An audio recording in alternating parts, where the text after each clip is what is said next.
आप सभी मित्रों का मेरा मैत्रीपूर्ण प्रणाम। साथियों, कुछ दिनों से लगातार सोशल मीडिया पे जब मैं ये वीडियोज़ डाल रहा हूँ, पोस्ट कर रहा हूँ, तो मुझसे कुछ ऐसे सवालात पूछे जा रहे हैं कि आप बार-बार कह रहे हो कि आप संप्रदाय को नहीं मानते, धर्म को मानते हो। मैं बौद्ध, हिंदू, सिख, ईसाई, जैन, लिंगायत किसी भी संप्रदाय को नहीं मानता हूँ, मैं धर्म को मानता हूँ। लेकिन हमारे नज़र में तो अभी तक यही था और यही है कि चाहे वो हिंदू हो, सिख हो, ईसाई हो, बौद्ध हो, जैन हो, लिंगायत हो, ये सारे के सारे धर्म हैं। लेकिन आप कहते हो कि ये संप्रदाय है। आपके कहने के पीछे का क्या आशय है, क्या अर्थ है, हमें समझाने की चेष्टा करें। साथियों, चूँकि मैं जो बातें सोशल मीडिया पे लिखता भी इसीलिए हूँ, ताकि आप जैसे साथी के अंदर एक जिज्ञासा पैदा हो और आप मुझसे ये चीज़ें पूछें कि आखिर में धर्म क्या है? और ये सवाल भी आपने जो पूछा है, ये मैंने ही जिज्ञासा पैदा किया है आपके अंदर, ताकि आप ये सवाल पूछो। और बार-बार मैंने जानबूझ करके ये सारे पोस्ट सोशल मीडिया पे डाले, ताकि सवाल लोगों के अंदर से उठे कि आखिर ये संप्रदाय है तो धर्म है क्या?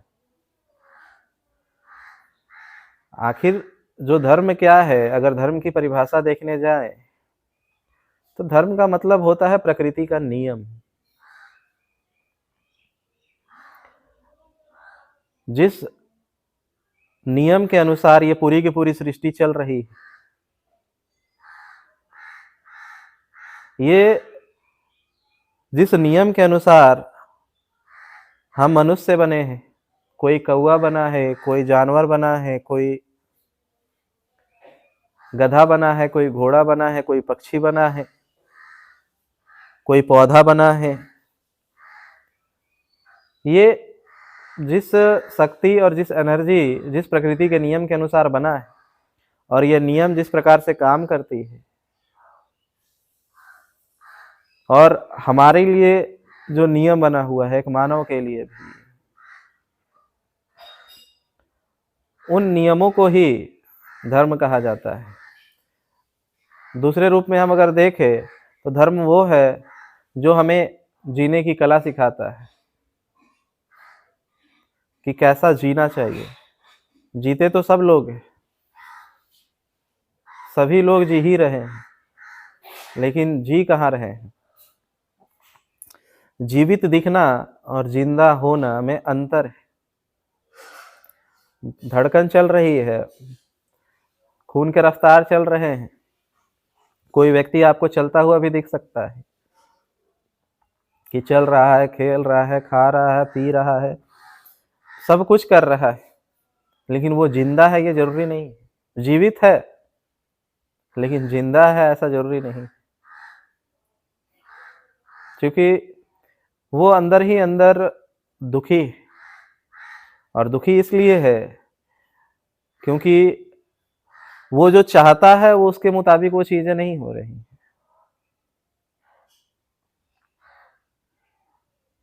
जैसे नियम कुछ और बना है और हम उस नियम के विरोध चलने की कोशिश कर रहे हैं और हम कहते हैं कि हम दुखी, हमें जीवन में दुख क्यों है। एक बाइक चलाने वाला तेज रफ्तार से गाड़ी चलाता है और स्टंट दिखाता है और गिर जाता है और कहता है कि मैं गिरा क्यों? ये भगवान इतना ज़्यादा और ये ईश्वर, ये प्रकृति इतनी ज़्यादा क्रूर कैसे है कि जो मुझे दुख दे रही है? मुझे गिराई क्यों? कोई जाकर छत से कूद गया और नीचे गिरकर उसे चोट लग रहा है तो कहता है कि मुझे ईश्वर ने बचाया क्यों नहीं? वो इतना क्रूर कैसे हो सकता है? मुझे दुख कैसे दिया? किसी ने अपने हाथ को काट लिया और कहता है कि मुझे दुख क्यों मिल रहा है? कोई ऐसी चीज़ों का डिमांड कर ले रहा है कि जैसे सेब या कोई भी वस्तु गुरुत्वाकर्षण नियम के अनुसार ऊपर से नीचे की तरफ गिरती है, और वो मान के बैठा हो, उसने ठान लिया हो कि नहीं मैं इसे ऊपर ही फेंक के रखूंगा, और 1000 बार ऊपर सेब को फेंक रहा है और बार बार हजारों बार सेब वापस धरती पे ही गिर रही है, तो वो दुखी हो गया है। ये बातें सुन करके आपको भले ही हंसी लगती हो, लेकिन आपके जीवन में भी यही हो रहा है। आप ऐसे चीजों को करना चाहते हो कि जो कि संभव ही नहीं है, क्योंकि हम नियम के विरोध चल रहे हैं। हम चाहते हैं कि हम किसी को सुख दे, हम किसी को प्रेम दे। अच्छा लगता है सुन करके कि हम अपने बच्चे से प्रेम करते हैं, प्रेम देते हैं, उसको सम्मान देते हैं, बहुत प्रेम करते हैं अपने बच्चे को, प्रेम देते। क्या आपके अंदर प्रेम है? क्योंकि आप तो जाकर के अपने दोस्तों के पास रो रहे हो कि मुझे बहुत दिक्कत है बच्चे को पालने पोसने में, स्कूल का खर्चा, घर का खर्चा, घर की ईएमआई, गाड़ी की ईएमआई, इंश्योरेंस भरना है। आप तो रो रहे हो, अपनी पत्नी के सामने रो रहे हो, अपने दोस्तों के सामने रो रहे हो, और अब आप कहने को बच्चों के सामने कह रहे हो कि हम अपने बच्चे को प्रेम देते। जो आपके पास है ही नहीं वो आप दोगे कैसे? क्योंकि नहीं है और फिर भी देने की कोशिश कर रहे हैं। हम दुखी रह रहे हैं और हम चाहते हैं हमारे साथ अच्छा हो जाए। हम नेगेटिव, नकारात्मक सोच अपने विचार रख रहे हैं, नकारात्मक संगत में रह रहे हैं, नकारात्मक चीज़ों को देख रहे हैं, नकारात्मक सुन रहे हैं, नकारात्मक बोल रहे हैं, नकारात्मक माहौल में रह रहे हैं, और हम चाह रहे हैं कि हमारे साथ सब कुछ अच्छा हो जाए। प्रकृति के नियम के विरोध में ही तो सोच रहे हैं ना। अगर सकारात्मक चीज़ें चाहिए, अच्छी चीज़ें चाहिए, तो अच्छे संगत में रहो, अच्छे कर्म करो, अच्छे कृत्य करो, अच्छे विचार लाओ, अच्छी चीज़ें सुनो, अच्छी चीज़ें देखो, अच्छी चीज़ें बोलो। जितना ज़्यादा आप सकारात्मक होंगे उतनी ज़्यादा आपके साथ सकारात्मक चीज़ें होंगी। यही तो है लॉ ऑफ अट्रैक्शन, आकर्षण का नियम, जिसे लॉ ऑफ नेचर कहा जाता है, प्रकृति का नियम कहा जाता है। आप जैसे होंगे वही चीज़ें आपके पीछे आकर्षित होंगी। आप चाहोगे कि घर में बैठ जाएँ और हमें सोचे और सारी चीज़ें मिल जाए, ऐसा नहीं है। ये फिर प्रकृति के नियम के विरोध में है। क्योंकि कई ऐसे गुरु अभी दिखने को मिल रहे हैं, मैनिफेस्टेशन के नाम पे लाखों करोड़ों रुपया लोगों से ठग रहे हैं। कुछ लोग हस्तरेखा के पास, कोई ज्योतिष विद्या के पास जा करके अपने आप को ठगवा रहा है कि नहीं, अगर हमने पान के पत्ते को लगा करके यहाँ चढ़ा दिया, जा करके दूध जाकर किसी जानवर को पिला दिया, या भोजन जाकर किसी जानवर को खिला दिया, नदी में जाकर के ये लिख करके चढ़ा दिया, बहा दिया, तो हमें ये चीज़ें मिल जाएंगी। और ये बता बता करके आज आधुनिक तौर जीवन में भी लोग बेवकूफ़ बन रहे हैं। उन चीज़ों से कुछ नहीं मिलने वाला है, क्योंकि जो भी चीज़ें आपको चाहिए वो आपसे ही मिलेगी, कर्म करने से ही मिलेगा। बिना कर्म का कोई चीज़ें नहीं मिल सकता है। और ये माइंडसेट, और ये लूट रहे हैं और जिनको लूट रहे हैं, दोनों दोषी। क्योंकि जो लूट रहा है सिर्फ अकेला वो दोषी नहीं है। आप भी चाहते हो कि बिना मेहनत किए हमें सब कुछ मिल जाए। आप भी चाहते हो कि घर बैठे हुए अंबानी से ज़्यादा पैसा आ जाए। अगर ऐसा होता तो अंबानी घर में आराम से पड़ा रहता और इन ढोंगियों को पैसे दे करके अपने हस्तरेखा को बदलवा लेता, अपने ज्योतिष को बदलवा देता, वो सारे उपाय करवा देता। एक जानवर को खिलाने से क्या, वो हजारों जानवर को खिला देता और घर बैठा रहता और वो अरबपति बन जाता। ऐसा होता है क्या? आपकी बिना कर्म किए फल पाने की चिंता, फल पाने की इच्छा ही आपको दुख दे रही है। और चूंकि ये मिल रही है दुख, तो आप कहते हो भगवान तू कहाँ है, सबको तो दे रहा है, मुझे क्यों नहीं दे रहा है? कहाँ से मिलेगा आपको? क्योंकि आपने प्रकृति के नियम को समझा ही नहीं। प्रकृति बिना कृत्य के नहीं देता है, बिना कर्म के नहीं देता है। तो और सिर्फ कर्म से ही नहीं देता है, अच्छे विचार भी होने चाहिए अंदर में। क्योंकि कई ऐसे लोग हैं जो कि अपना स्वधर्म नहीं अपना रहे।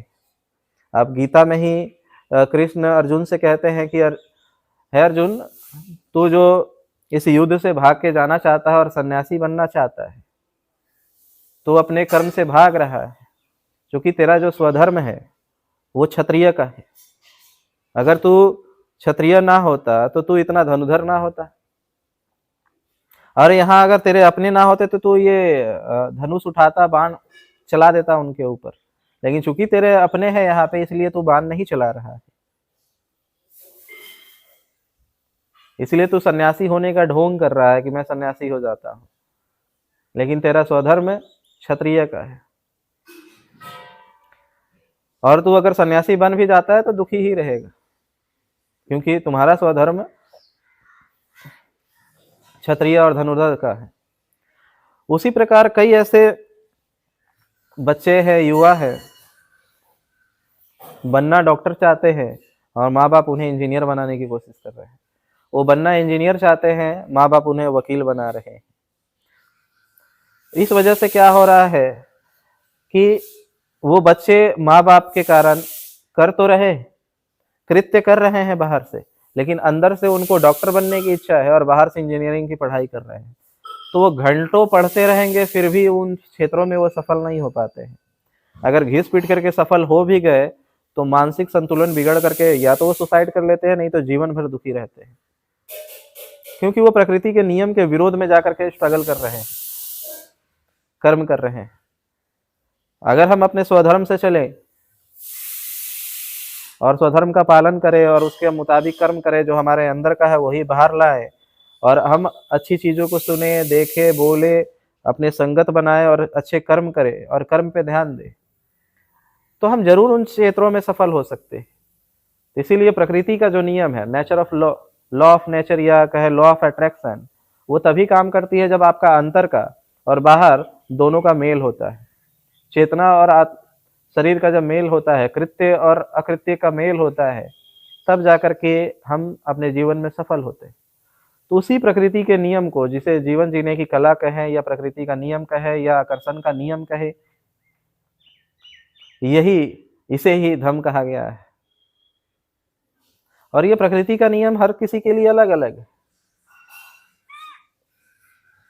प्रकृति का नियम तो एक है, कहने का मतलब हमारा कि प्रकृति का नियम एक है, लेकिन वो अस्तित्व इतना ज्यादा विशाल अथाह सागर है कि उसके तरीके अलग अलग हो सकते हैं। पूजा पद्धति के बारे में मैं कह रहा हूँ, धर्म तो एक ही है। चूंकि कुछ ऐसी चीजें भी दूसरे सवाल, तीसरे सवाल भी इसके अंदर में छुपे पड़े हैं कि लोगों ने ये भी पूछ रखा है कि आप कहते हो कि धर्म अगर एक है, तो फिर ये ईसाई, सिख, हिंदू, बौद्ध ये अलग अलग क्यों है? ये तो अपने आप को धर्म मानते हैं। नहीं, धर्म एक ही है, प्रकृति के नियम को ही धर्म कहते हैं। और इसी को ही बुद्ध ने भी, महावीर ने भी, जीसस ने भी, मोहम्मद ने, कबीर ने, नानक ने या ओशो ने इसी प्रकृति के नियम को समझाने की कोशिश की, इसे जीवन जीने की कला को ही सिखाने की कोशिश की। अब चूंकि आपको ये भेद दिखता है, ऊपर से कोई भेद नहीं है, इसके आधार में भी कोई भेद नहीं है, जो लोग इन कामों को किए उनमें भी कोई भेद नहीं, लेकिन भेद कहाँ से पैदा होता है और आपको भेद क्यों दिख रहा है? भेद दिखने के पीछे का कारण है कि जब बुद्ध आकर के किसी प्रकृति के नियम को समझाते हैं, तो वो वहां के भौगोलिक स्थिति होती है, राजनीतिक सामाजिक स्थिति होती है, शैक्षणिक स्थिति होती है, मानसिक स्थिति होती है, वातावरण, जलवायु होती है, इसके अनुसार, और भाषा का अंतर होता है। इन चीजों के अनुसार वे अपनी बातों को रखते हैं। तो बुद्ध ने भारत में जो बातें रखी, आपको लगता है कि जीसस ने अलग बातें रखी? भाई, आपको ये समझने की कोशिश करनी होगी कि जीसस जिस देश में पैदा हुए हैं, वहां की भौगोलिक स्थिति, भाषा की स्थिति, राजनीतिक सामाजिक स्थिति अलग है, शैक्षणिक स्थिति और मानसिक स्थिति अलग है। आपको अलग तरीके से फिर दिख सकता है कि बुद्ध अगर अहिंसक के पुजारी हैं और मोहम्मद एक तरफ हिंसा कर रहे हैं तलवार लेकर के, तो आपको ये भी जानना होगा कि जब जिस समय मोहम्मद पैदा हुए और जिस समय उन्होंने बुद्धत्व हासिल किया और लोगों में समझाने गए, तो वे कबीले के लोग और जंगली टाइप से, सभ्य लोग नहीं थे। आध्यात्मिक चेतना का विकास नहीं हो रखा था बहुत। वैसे लोगों के बीच में जिनको अगर अच्छी बातें भी समझाने जाओ और कहो कि ये लड़कियां, ये स्त्रियां भोग विलास की नहीं है, ये गुलाम बनाने की चीजें नहीं है, ये सिर्फ शोषण करने के लिए नहीं बनी है, तो वे तलवार उठा देते थे कि तुम कौन होते हो बोलने वाले। ऐसे जगह पे मोहम्मद पैदा हुए थे, तो वहां पे लोगों ने तलवारें उठाई, तो मोहम्मद साहब को अपनी बचाव के लिए भी तलवारें अपने पास रखनी पड़ी। तो हर एक चीज़ है जो आपको डिफरेंट दिखता है कि नानक साहब के जो ज्ञान दिए वो अलग दिखता है आपको, या कबीर के अलग दिखते हैं, मोहम्मद के अलग दिखते हैं, बुद्ध, जीसस, महावीर के अलग अलग दिखते हैं। अलग दिखने का कारण सिर्फ यही है कि आप जब इन लोगों को पढ़ते हो तो इनकी भौगोलिक, सामाजिक, राजनीतिक, शैक्षणिक और मानसिक हालातों को नहीं देखते, जलवायु को नहीं देखते, और डायरेक्ट ऊपर से जज करना शुरू कर देते हो, इसलिए आपको डिफरेंट दिखता है। अंतर कुछ भी नहीं है। और एक समय ऐसा था कि जब नेट नहीं था, ये ऑनलाइन का ज़माना नहीं था, नेटवर्क नहीं था कि आप एक देश से दूसरे देश को देख सकते हो।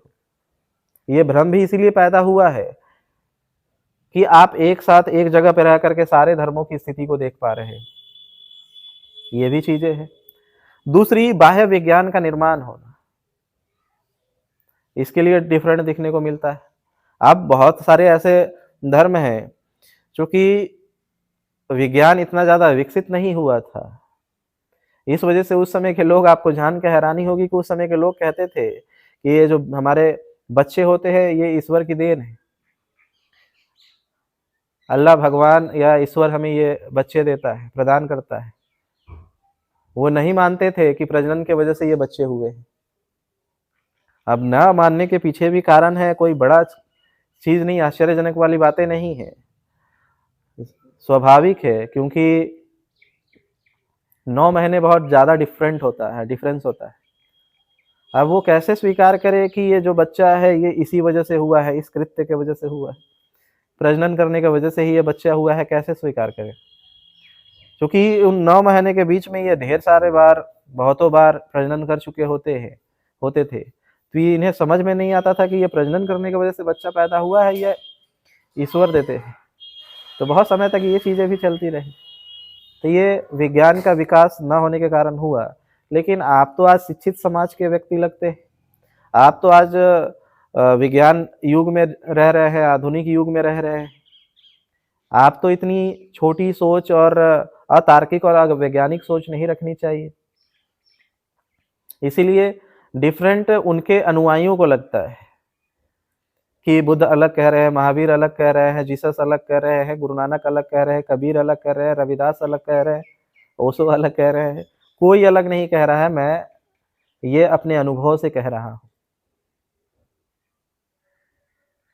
क्योंकि मैंने सारे धर्म ग्रंथ पढ़े, मैंने भी जब ज्ञान को प्राप्त हुआ, ज्ञान की प्राप्ति की, तत्पश्चात मैंने सारे धर्म ग्रंथों को पढ़ा, इसीलिए कि क्या ये डिफरेंट है या एक ही समान है। लेकिन मुझे कोई भी डिफरेंट नहीं दिखा। हाँ, शब्दों के भेद थे, शब्दों में अंतर रहे, शब्द अलग अलग दिख रहे थे, क्योंकि अलग अलग भाषा का उपयोग हो रखा है, लेकिन मायने एक ही है, तो धर्म एक ही है। तो फिर आज जो मैं किसे संप्रदाय कहता हूँ, आज जो लोग हैं उन्हें मैं संप्रदाय क्यों कहता हूँ?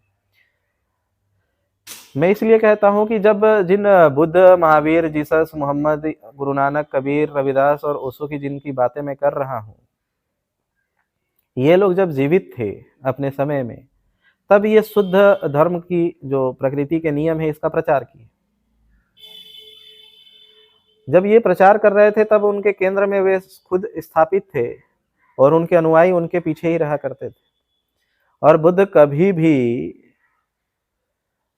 ये देख करके कि कौन वैदिक परंपरा का है, कौन यहूदी परंपरा का है, कौन किस मत को मानने वाला है, कौन किस मत को मानने वाला है, ये कोई भी भेदभाव नहीं करते थे, बँटवारा नहीं करते थे, वे सभी लोगों के पास जाते थे। सभी मान्यताओं को मानने वाले लोगों के पास जाकर के देशना दिया करते थे, उपदेश देते थे धर्म का। क्योंकि प्रकृति का नियम है, वो प्रकृति का नियम जो जैसे हम वर्षा को कहें तो वर्षा जो प्रकृति के नियम से बरसती है, वो नहीं देखती है कि मुसलमान के घर पे ज़्यादा पढ़ना है या कम पढ़ना है, या सिख का घर है तो ज़्यादा पढ़ना है या कम पढ़ना है, बुद्ध का घर है, बौद्धों का घर है या हिंदुओं का घर है तो ज़्यादा पढ़ना है या कम पढ़ना है, वो नहीं देखती। प्रकृति का नियम समान रूप से सब पे बहती है। वर्षा समान रूप से सब पे वर्षा करती है, बारिश करती है। उसी तरीके से जब जीवित बुद्ध होते हैं तो वे लोग समान रूप से, जिस तरीके से हवा सबके लिए समान बहती है, नदियां सबके लिए समान बहती हैं, बारिश सबके लिए समान होती है, उसी प्रकार से जब बुद्ध होते हैं, जो बुद्ध पुरुष होते हैं, वो मानव समाज के लिए और जीवित प्राणियों के लिए समान व्यवहार रखते हैं, समान मत रखते हैं, समान विचार रखते हैं। लेकिन होता क्या है कि जैसे ही उन बुद्ध पुरुषों की मृत्यु होती है तो वो एक संघ में बदल जाता है, वो धर्म तुरंत संघ बन जाता है, एक संगठन बन जाता है, और उस संगठन को उनके अनुयायियों द्वारा चलाया जा रहा होता है। और कुछ समय के बाद जो ध्यानी पुरुष कहे वे समाप्त हो जाते हैं, ध्यानी लोग समाप्त हो जाते हैं, ध्यान की तरफ से रुचियां खत्म हो जाती है, पीढ़ी दर पीढ़ी ध्यान करने वाले लोग कम हो जाते हैं या समाप्त हो जाते हैं, और फिर बचते हैं सिर्फ संसारी लोग। तो फिर वो संसारी, और संसारी तो वही है जो अहंकारी है। तो वैसे अहंकारी लोग अपनी चीजों को अलग अलग तरीके से अहंकार को थोपने की कोशिश करते हैं। वे कहते हैं बुद्ध को कहने वाले कि नहीं, हमारे गौतम बुद्ध ही सबसे बड़े महान हैं और वही आखिरी है। मोहम्मद को मानने वाले लोग कहते हैं कि नहीं, हमारा इस्लाम ही सबसे अच्छा है और मोहम्मद ही हमारे आखिरी पैगंबर है। क्योंकि वो उनके बाद वाले बुद्ध पुरुषों को स्वीकार नहीं करना चाहते हैं, क्योंकि अगर जो भी बुद्ध पुरुष जीवित बुद्ध पुरुष होगा उनके अहंकार को चोट पहुंचा सकता है, इसलिए वो उन्हें स्वीकार नहीं करना चाहते। तो इसलिए वे कहते हैं कि नहीं, वही आखिरी। गुरु नानक वाले कहेंगे कि नहीं, हमारे वाले ही सबसे श्रेष्ठ है। तो ये वे लोग हैं जिन्होंने धर्म से कोई लेना देना नहीं है, क्योंकि धर्म किसी से भेदभाव नहीं करता। ये वे लोग हैं, ये वे संसारी और अहंकारी लोग हैं जो जिस संप्रदाय से जुड़े हुए हैं पीढ़ी दर पीढ़ी, जिस बुद्ध पुरुष की, बुद्धों की धरती है ये आज बिहार और भारत का है, तो बुद्ध की धरती है, गौतम बुद्ध के नाम से इसे जाना जाता है। तो यहाँ के जो लोग हैं वो मानते हैं कि हमारे पूर्वज बुद्ध है, और फिर उन्होंने अहंकार पा लिया कि इनके अलावा और कोई भी श्रेष्ठ नहीं है। उसी तरीके से अरब के जो लोग मुसलमान हैं वे मानते हैं कि मोहम्मद से बड़ा कोई भी नहीं है, वही आखिरी। तो इस तरीके से लोग अपने आप में ये चीज़ों को बांट लेते हैं। बांटने की चीज़ों में अलग और भी छोटी छोटी चीज़ों को जोड़ लेते हैं कि क्यों हम बड़े हैं और क्यों ये छोटे हैं। वैसे लोग जो मानते हैं कि मेरा ऐसे प्रार्थना करना सही और ऐसे करना गलत, ऐसे करना सही और ऐसे करना गलत, ऐसे करना सही और ऐसे करना गलत, मतलब ये जो दुनिया है ये अथाह सागर है, और अथाह सागर में कोई ऐसा नाविक आता है जो आकर के लोगों को इस नाव, इस अथाह सागर में तैरने की कला सिखाता है, जीने की कला सिखाता है, और उनके मरने के बाद लोग सागर में तो खो जाएंगे इस डर से, अपने अहंकार के वश में आकर के वो कुओं को अपने मालिक बना लेते हैं, कुओं में रहना शुरू कर देते हैं। एक समय बुद्ध पुरुष जब आते हैं तो उन्हें अथाह सागर में सैर करवाते हैं, और उनके जाने के बाद उनके अनुयायी, या कहे अनुयायियों के भी अनुयायी, वे उस अथाह सागर को छोड़ करके कुओं में जाकर वास करने लग जाते हैं। मतलब कुओं में रहने लगते हैं, जैसे मेढक का कुआं हो, और मेढक के कुएं कहते हैं कि हम धर्म है। तो बुद्ध वाले कहते हैं कि हम ही धर्म है, बाकी कोई धर्म नहीं है। इस्लाम वाले कहते हैं कि हम ही धर्म है, और कोई धर्म नहीं है। यहूदी वाले या जीसस वाले या फिर नानक वाले, गुरु नानक वाले या कबीर वाले, रविदास वाले या ओशो वाले, ये कहते हैं कि हमारा वाला जो कुआं है यही धर्म है। उन्होंने अपने आप को कुओं में सीमित कर लिया है और उसी को धर्म कहते हैं। वे अपनी ध्यान पद्धतियों को सही बताते हैं, अपने कपड़े पहनने की पद्धतियों को सही बताते हैं, अपने जीने की कला को सही बताते हैं, वे अपने रहने की कला को सही बताते हैं, वे अपने खान-पान को सही बताते हैं। अपनी चीज़ों को सब के सब सारे कुओं रहने वाले जो मेढक है, वो अपने आप को ज़्यादा अच्छा मानते हैं और कहते हैं हमारा ही धर्म है। जबकि अगर बुद्ध, महावीर, मोहम्मद, जीसस ये लोग होते, तो वो मोहम्मद कभी भी नहीं कहेंगे कि नहीं बौद्ध संप्रदाय वाले को मैं जाकर के उनसे बातें नहीं करूँगा, उनको देखना नहीं दूँगा। वे नहीं कहते। वे विरोध नहीं करते कि तुम प्रार्थना ऐसे करो या ऐसे करो या ऐसे करो या कैसे करो। मायने नहीं रखता है। ये अथाह सागर में ये बहुरंगीय है और इस बहुरंगियों में आप उस ईश्वर को, जो प्रकृति है, जिस एनर्जी है, जो शक्ति है, आपका भाव किस तरीके से किसी को प्रणाम करने की आज्ञा देता है, आपका स्वधर्म किस तरीके से आज्ञा देता है किसी को प्रणाम करने का, किसी की उपासना करने का, वो आपके ऊपर है। किसी का भी आप सही या गलत नहीं ठहरा सकते। कुछ लोग ये कहते हैं कि तुम आकार को मानते हो, तुम मूर्ति को मानते हो, हम मूर्ति को नहीं मानते, हम सही महान और तुम गलत।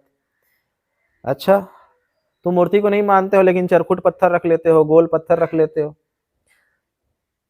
क्योंकि वो भी तो आकृति है। तुम उसे मूर्ति नहीं कह रहे, लेकिन मेरे नज़र में वो भी मूर्ति।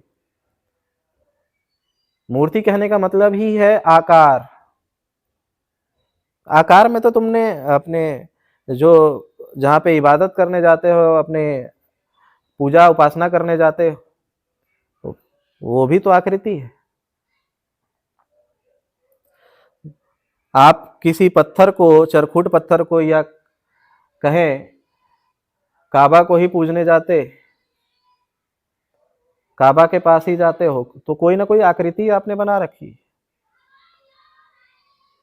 तो किसी ने अपनी आकृति को गढ़ा नहीं, अनगढ़ है, और किसी ने उसे गढ़ करके एक इंसानी स्वरूप दे दिया है। तुमने गढ़ा नहीं है और उसने गढ़ा है, उसने इंसानी स्वरूप नहीं दिया है और तुमने इंसानी स्वरूप दिया है, इतना ही का भेद है। आकृति तो तुमने भी बना रखी है, खूंटा तो तुमने भी गाड़ रखा है। अगर आप ये कहते हो कि हम निराकार को मानते हैं, तो निराकार को फिर आकार, आपको क्या लगता है कि ये आकार और निराकार ये फिजिकल होते हैं, प्रैक्टिकल ही चीजों में होती है? तो ऐसा नहीं। हम किसी भी चीज को इमेजिनेशन में भी आकार दे सकते हैं, जिसे हाइपोथेसिस और परिकल्पना कहते हैं। कई लोग किसी का मर्डर आंख बंद करके ही सपने में ही कर लेते हैं, सोच के ही कर लेते हैं। कई लोग किसी का रेप और बलात्कार और गलत कृत्य, व्यभिचार दिमाग में ही कर लेते हैं, सोचकर, विचार करके। इसीलिए महावीर ने और बुद्ध ने यह भी कहा है कि जो तुम कृत्य करते हो उसी के तुम्हें संस्कार नहीं बनते, उसी के संस्कार निर्मित नहीं होते। जो तुम विचार करते हो उसके भी संस्कार बनते हैं। तुमने किसी को शारीरिक तौर पे हत्या कर दी, वो गलत, और तुमने दिमाग में किसी की हत्या के बारे में क्रोध पाल रखा है, वो सही, ऐसा नहीं है। दोनों समान मानते हैं बुद्ध और महावीर। आप किसी लड़की के साथ जाकर के आपने रेप कर दिया, प्रैक्टिकल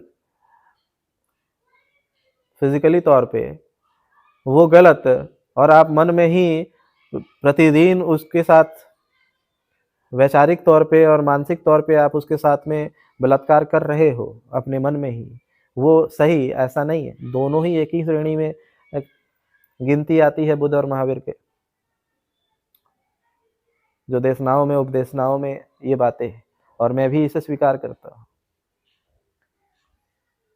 तो आपने आकृति तो दिमाग में बनाई है, आपने मोहम्मद की आकृति बनाई है, आपने जीसस की आकृति बना ली है मन में, आपने एक करबला, इमामबाड़ा, किसी चीज की आपने एक पत्थर की आकृति बना ली है। आपने आकृति कम से कम दूसरों की आकृति नहीं बनाई, आपने मोहम्मद की आकृति दिमाग में बना ली है। आपने खूंटा बाहर नहीं गाड़ा है, आपने दिमाग में गाड़ लिया है। अब खूंटा चाहे वो साइकिक तौर पे, मानसिक तौर पे गाड़ा जाए या फिज़िकली प्राकृतिक तौर पे प्रैक्टिकल तौर पे गाड़ा जाए, दोनों एक समान है। दोनों एक समान है। आप हिंसा शारीरिक तौर पे करो या मानसिक तौर पे करके रखो, दोनों हिंसा के ही अंदर आता है। इसीलिए आपने आकृति भी तो बना रखी है कि हमारा मोहम्मद ही महान है। तो ये भी एक तरह की चीज़ें आपके अंदर है कि आपने आकृति दिमाग में बना ली है। आप अगर ये कह रहे हो कि हमारा कुरान ही सर्वश्रेष्ठ है, तो आपके अंदर भी वो अहंकार आ गया है। आप कहते हो कि मेरा मोहम्मद ही सर्वश्रेष्ठ है, तो आपके अंदर अहंकार आ गया है। आप कहते हो कि हमारे बुद्ध ही सर्वश्रेष्ठ है, हमारे नानक सर्वश्रेष्ठ है, हमारे जीसस सर्वश्रेष्ठ है, हमारे ओशो सर्वश्रेष्ठ है। आपने किसी भी बुद्ध पुरुषों को सर्वश्रेष्ठ घोषित किया और तुलना जैसे कर दिया कि हमारे वाले सही और तुम्हारे वाले गलत, और तुम्हारे वाला भी सही है बट मेरा वाला तुम्हारे वाले से ज़्यादा सही है, मेरा वाला तुम्हारे वाले से ज़्यादा महान है। जैसे ही हम तुलना करने लग जाते हैं, वैसा ही धर्म समाप्त हो जाता है। बुद्ध पुरुषों की भी तुलना करना हम शुरू कर देते हैं कि कौन सही और कौन गलत है। बात ये नहीं है कि आप मूर्ति को मानते हो, आकार को मानते हो या निराकार को मानते हो। विषय ये नहीं, आप आकार को नहीं मानते हो, इसके बावजूद भी जीवन में दुखी, हिंसक, क्रोधी, लालची, अहंकारी, हत्यारे, हिंसा और प्राणी हिंसा करने वाले लोग, और ऐसे भी लोग हैं जो मूर्ति पूजा करते हैं लेकिन प्राणी हिंसा नहीं करते।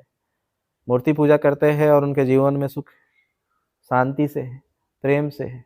ऐसे लोग भी हैं। इसीलिए आकार को मानो या निराकार से, वो आकार भी किससे निर्मित हुआ है? अगर मैं आपसे सवाल करूं कि जिस निराकार की बातें कर रहे हैं उसी से तो ये आकार बना है, क्या वो निराकार अलग है और ये आकार अलग है? तो फिर आप भ्रम में हो और अवैज्ञानिक हो। क्योंकि मैंने बताया था जो शक्ति है इलेक्ट्रॉन, प्रोटॉन और न्यूट्रॉन, ये एनर्जी है जो हमें आंखों से दिखाई नहीं देती है, लेकिन इन्हीं के मेल से ही हम भी बने हुए हैं। तो उस आकृति में, उस आकार में वो निराकार समाया हुआ है। निराकार में आकार समाया हुआ है और उस आकार में निराकार समाया हुआ है। लेकिन आपकी बुद्धि इसे स्वीकार नहीं करेगी, नहीं मानेगी, क्योंकि बहुत लंबे समय से आप जड़ हो चुके हो। उस आकार से ही निराकार बनता है, उस निराकार से ही आकार बनता है, उस मिट्टी से ही ये शरीर बना है, ये शरीर से ही वो फिर मिट्टी बन जाएगा। दोनों में कोई अंतर नहीं कि आकार को मानते हैं या निराकार को मानते हैं। ये बात ही फिजूल की है। आप जीवन में दुखी हो तो आप मूर्ति पूजा करो या आकार को मानो या निराकार को मानो, कोई मतलब नहीं। सुखी हो, आनंदित हो, प्रेमपूर्ण हो तो आप आकार को भी मानो और निराकार को भी मानो, समान है। इसीलिए किसी की पूजा पद्धति से, किसी के कपड़े के, किसी के रहन सहन से, आप इस माध्यम को आधार बना करके हम किसी को ऊंचा, किसी को नीचा कहें और किसी को नीच दिखाएं, किसी को गलत दिखाएं और अपने आप को श्रेष्ठता दिखाने की कोशिश करें, यह अहंकार संप्रदाय बनाता है। और इसीलिए मैं सभी को संप्रदाय कहता हूँ। हिंदू कहता है कि मेरा धर्म ग्रंथ सर्वश्रेष्ठ है और मेरे ही वाले सही है। यही हाल बुद्ध वाले का है।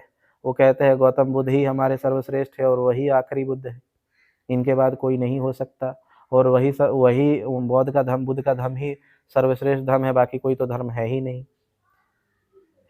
इस्लाम वाले कहते हैं कि हमारा ही कुरान सबसे अच्छा है और मोहम्मद के अलावा कोई भी उनसे बड़ा पैगंबर नहीं हुआ और वही आखिरी पैगंबर है और हमारा धर्म ही सबसे अच्छा है।